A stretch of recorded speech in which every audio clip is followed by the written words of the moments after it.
This is Seawolves Storm or not. Welcome back to Seawolves Storm or Not. I'm reluctant to acknowledge the passage of time. I'm graduating senior in denial Heath Kalb. And I'm Nicole Moret. This is our final episode of the 2021 to 2022 school year and an all-senior-led show today. We're all exhausted from Roth Regatta and thus we'll be having a very chaotic show. As a reminder, this broadcast is a collaboration between students at the School of Communication and Journalism and the student meteorologists of the School of Marine and Atmospheric Sciences. If you're joining us from Manhattan, you may have noticed intense bursts of thunder this morning, cracking you awake before your alarm could. Severe weather struck all over the country since you joined us last Monday. Chasing a storm is a rite of passage and personal challenge for many future and current meteorologists. Out here on the East Coast, our weather experts chase nor'easters and hurricanes. In the middle of the country, tornadoes are the bread and butter of many weather enthusiasts. Unfortunately, 3 future meteorologists from Oklahoma University met disaster after they had successfully and safely chased a tornado in Kansas. On their journey back in rainy weather, their vehicle hydroplaned and was struck by a semi. All 3 young men were pronounced dead. Our thoughts are with our meteorology community, our colleagues at Oklahoma University, and the family and friends of the students. Our weather seems to be emulating what we're all feeling today, so let's hear from graduating seniors Julia Tetchell and Ray Wilson about today's appropriately gloomy conditions. Thanks, guys. I'm actually not a meteorologist, but I have learned a lot from our meteorology club president, Julia Tetrold. Julia, yesterday was so bright and sunny, but today is so blah. What's going on today? Why is it so rainy? Actually, it's due to a warm front that's just south of our local area that will be affecting us today. I actually wore my rain socks just for the occasion. Are these a proper representation of what rain looks like? Unfortunately, no. Our smaller raindrops are actually spherical in shape, and larger raindrops are actually hamburger shaped due to surface tension of water. Well, my whole childhood has definitely been wrong. But what's going on with the rest of today's weather? Today we're going to have some spotted showers with a high of 57 and a low of 47 with an east wind of 14 miles per hour.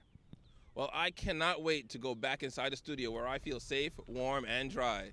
Back to you guys. Thank you, Julie and Ray, 2 of our favorite seniors who don't favor being in front of the camera. We hope they don't shrink out there in the rain. Something that isn't shrinking, however, is our giant killers, the women's lacrosse team. For more, let's go to our Sports Storm correspondent. In his final appearance on Seawolves Storm or Not, Jake the do-it-in-one-take Basile. Thanks, Heath. As if there was any doubt, the Stony Brook women's lacrosse team has won their 9th straight regular season America East Championship. They were a perfect 6-0 in conference play, culminating in a 14-2 year. They capped their season off with a 16-5 win over Yale in what was their 12th straight win. The last time they lost, 53 days ago. 53.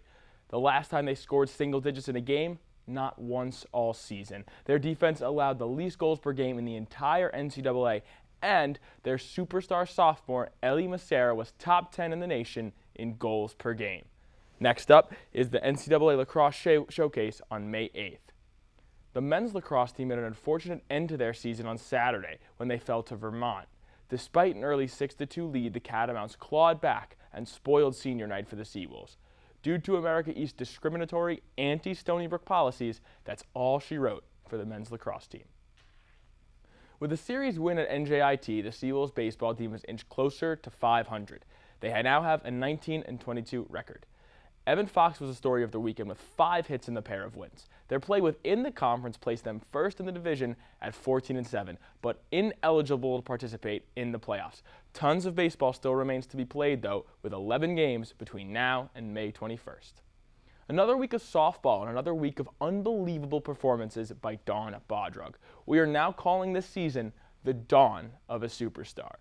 A series over Albany included a 4-0 shutout for the softball sensation, where she tallied 15 strikeouts. It was her 9th shutout and 18th win of the season, along with her 47th career complete game.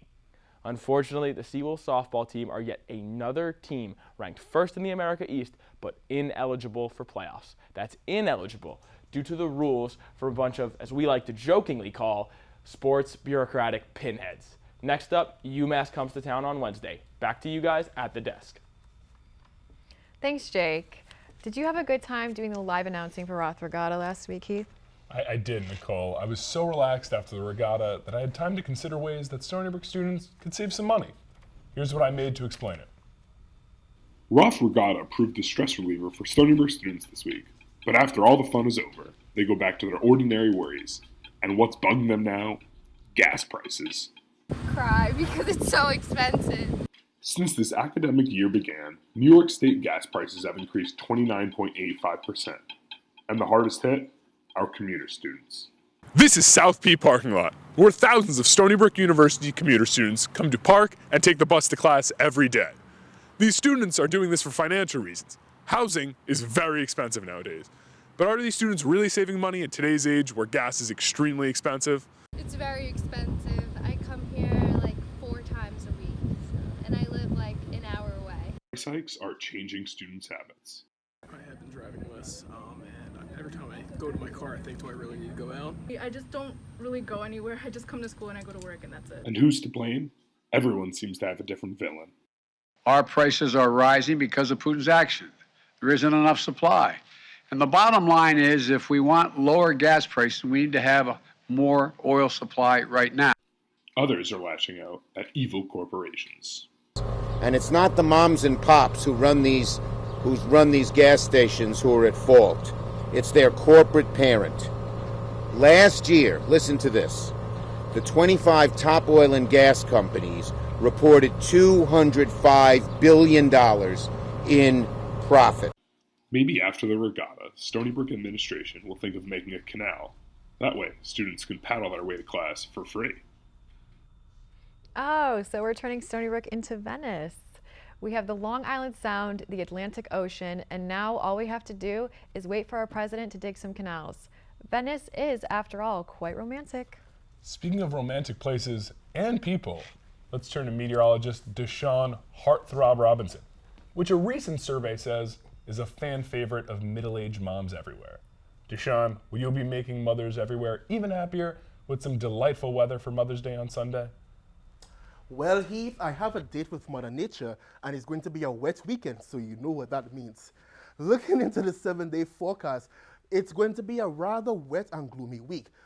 Today's rain will clear out tomorrow with a high of 58 degrees and a low of 46 degrees. On Wednesday, our next system approaches, and with some rain, and the high will reach about 60 degrees. Thursday, well, it seems like the weather gods are eager to sip those margaritas because Thursday will be the best day of the week. And as you can see, our high temperature would reach about 70 degrees with a lower temperature dropping to about 49.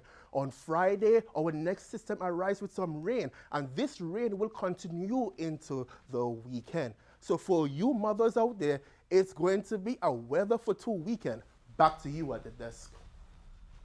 Thanks, Deshaun. Can you please forecast sun for commencement? I don't want to be walking around in mud with my high heels and white dress. Are you going to wear heels for graduation too, Heath? I was going to break out my best pair, but unfortunately, Foot Locker doesn't sell size 16 high heels. I can't believe graduation is in a few weeks. Are you looking forward to it? I'm so excited for graduation, but I'm also really sad. I think I've cried about every day for the last week. Looks like we have that in common. I spent my whole last paycheck on tissues. Are you an ugly crier? I'm an ugly crier. No, nothing about me is ugly. I may ugly cry, though, when I see my buddies like Deshaun graduate, though. I think I'm going to have to hide my mom from Deshaun at graduation. I heard that. Same. Deshaun's a dog. And speaking of dogs, we have a very special guest to send us seniors off to graduation. Kodak, get on in here. Kodak. Come on, Kodak. Over here, Kodak. Over here. This dog is our beloved Professor Sanders' dog, and we want to say a very special thank you to him. For those of you who may not know, Professor Sanders is the gem of the journalism school and does so much to support his students in and out of the classroom. We are so grateful to him. And a special thank you to do-it-all extraordinaire Phil Altier. Phil and Sanders, you have both been so amazing for us. This is our last show, and I could speak for both Nicole and I when I say we're going to miss our time here at the Harvard of Long Island. For Seawolves Storm or not, for the very last time, I'm Nicole Moret. And I'm Heath, the Maven of Mitzvahs, Kalb. Come here, buddy.